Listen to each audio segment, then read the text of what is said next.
악인에게는 하나님이 이르시되 내가 어찌하여 내 율례를 전하며 내 언약을 내 입에 두느냐. 도둑을 본즉 그와 연합하고 간음하는 자들과 동료가 되며 앉아서 내 형제를 공박하며 내 어머니의 아들을 비방한도다.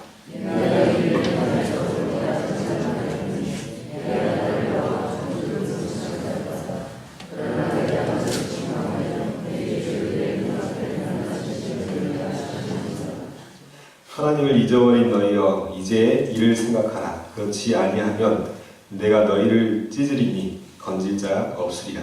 감사로 제사를 드린 자가 나를 영화롭게 하니 그의 이름을 못하는 너희에게 내가 하나님의 구원을 보이리라. 아멘. 기도하겠습니다.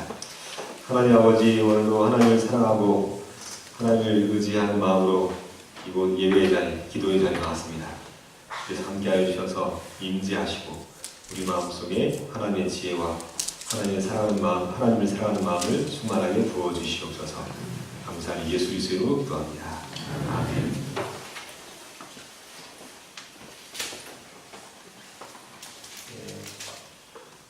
하나님께서는 하나님의 백성들에게 원하시는 바가 있습니다.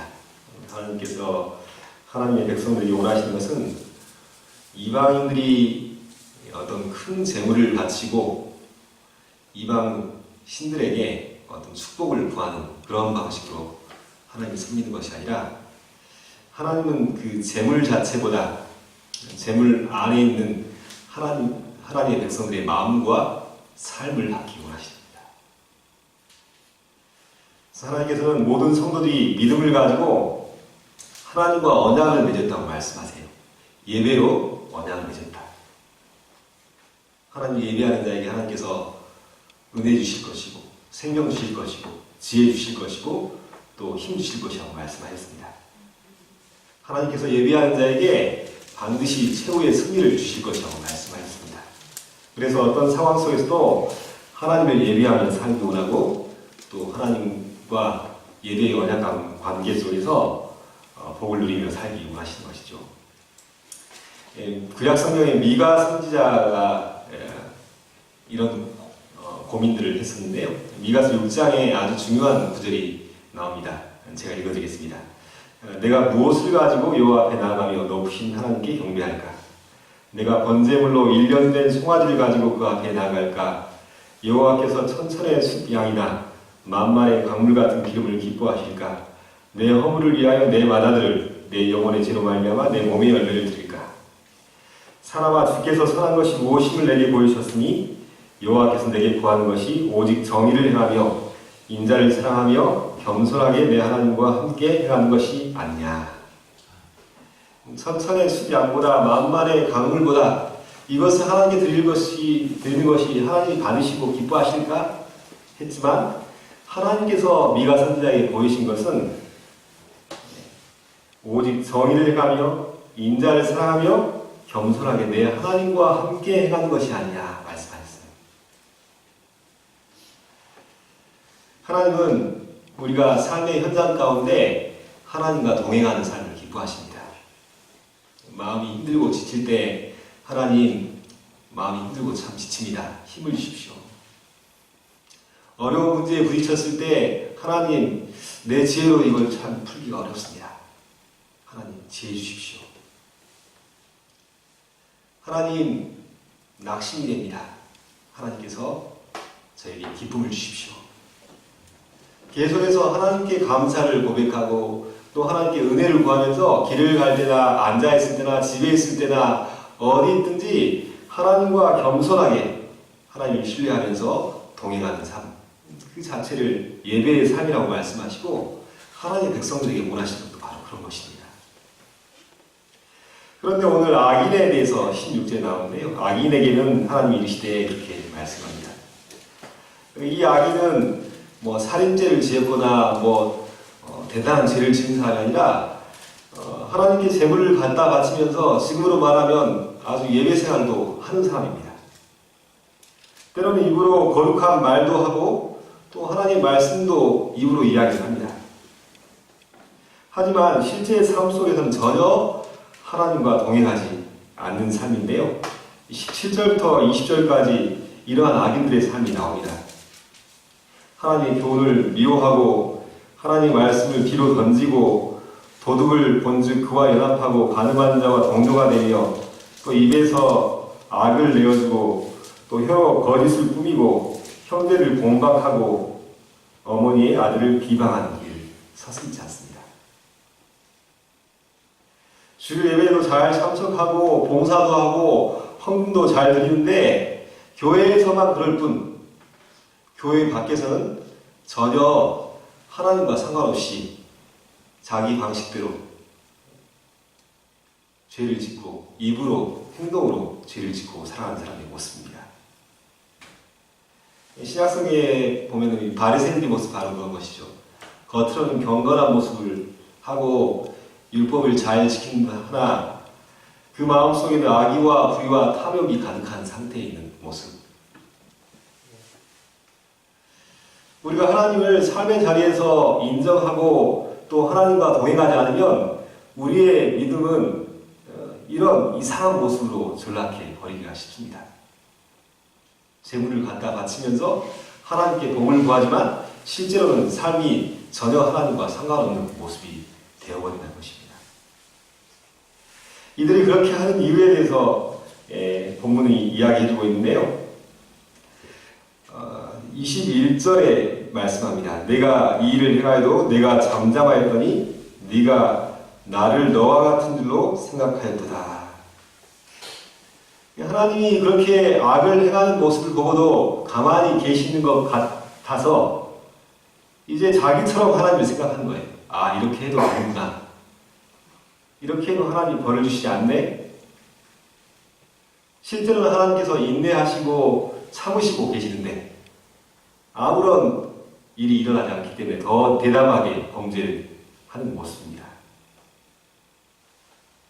그러면서 교회에서 헌금 드리고 예배 드리면서 또 자기 위안을 삼는 거예요. 또 교회에서 나와서는 자기 멋대로 죄를 짓고 살고.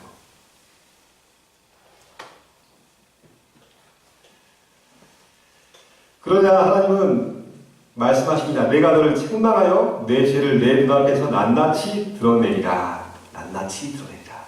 하나님의 때가 있으면 반드시 그 죄를 드러내고 그 죄에 대해서 심판하시겠다고 말씀하십니다.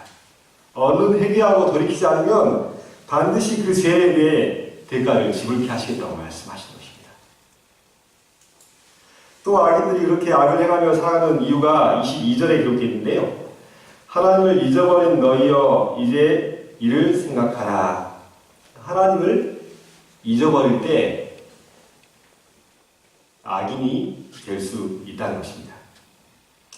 생애상 오늘 뒷부분에 보면은 미우라 아야프라는 그 빙점의 저자 이야기가 나오는데요. 이분이 자기의 수필 가운데 이런 표현을 했습니다. 은혜에 익숙해지는 것은 무서운 것입니다. 은혜에 익숙해지는 것은. 그러면서 기도하기를 하나님 아무쪼록 은혜에 익숙해지지 않도록 인도해 주세요. 그런 기도를 드렸답니다.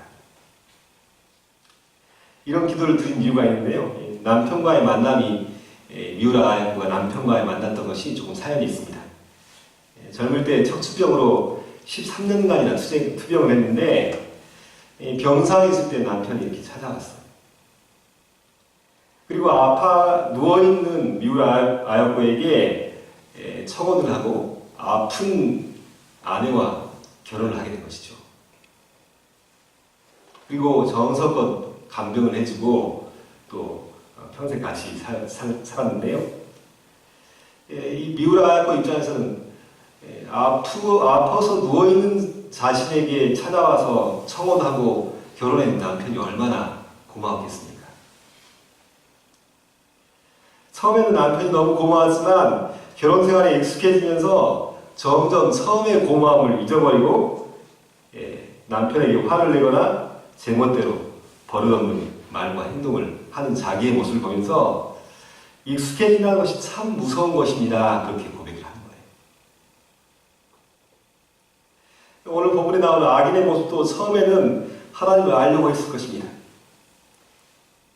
하지만 점점 하나님을 잊어버리고 하나님의 은혜에 익숙해지면서 감각이 무감각해져 버립니다.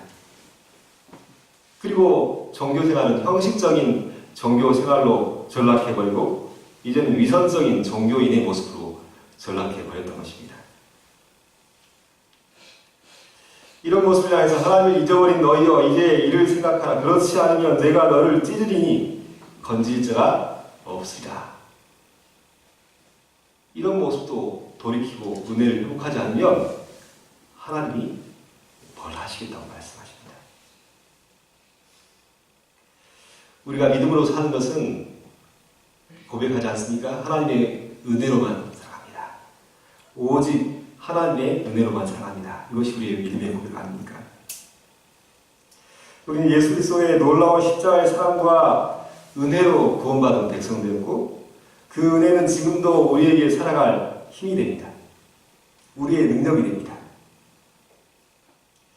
그러나 오늘 우리도 십자가의 사랑이 너무나 익숙해서 그 은혜가 너무나 익숙해서 고마움과 감사를 잃어버리고 혹시 생명력 없는 그런 신앙생활을 하고 있지 않습니까?